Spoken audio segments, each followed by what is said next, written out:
Over the past 20 years, the advancement in technology has been exponential, and we are seeing innovation and growth like never before. We are seeing the use of technology in almost all fields of work and at all levels of education. As time continues to go on, we will only see more advances in technology and will see its presence in our everyday lives. That is why we need to make sure our youth keeps up with the advances, to make sure that every child is digitally literate. Every student needs to be properly trained when it comes to use of ICTs so that they have a fair opportunity in the future's job market. That is why the digital divide is so alarming because of the effects it can have on our youth. The digital divide largely exists between different socioeconomic groups, between developed and less developed nations, and those in cities and rural areas. The most common ICTs we see in schools right now and workplaces are smartphones, mobile computers, and tablets. They can provide us with endless amounts of resources and information to millions of documents of online text in any subject.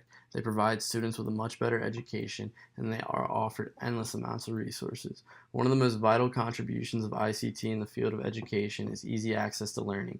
With the help of ICTs, students can now browse through ebooks, sample examination papers, previous year papers, and have easy access to resource persons, mentors, experts, researchers, professionals, and peers all over the world.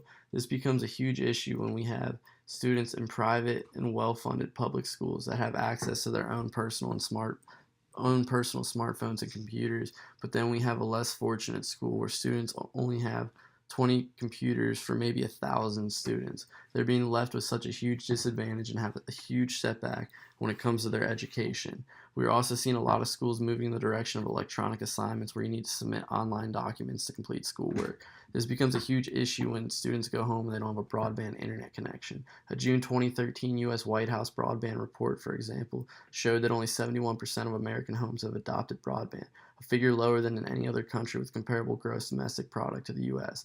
How can we expect to continue to advance as a nation if we're leaving over a quarter of our own children behind?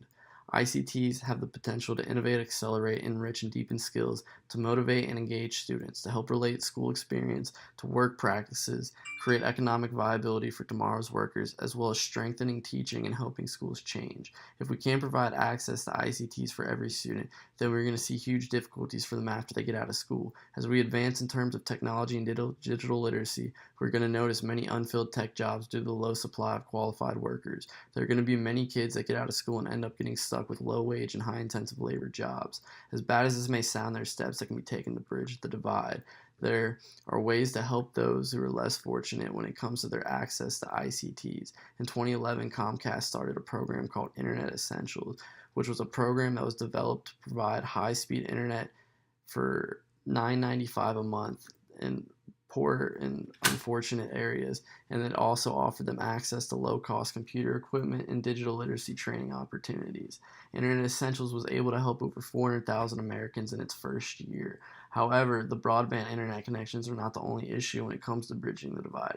Students still need to have access to internet-connected devices for them to get any use out of that broadband internet.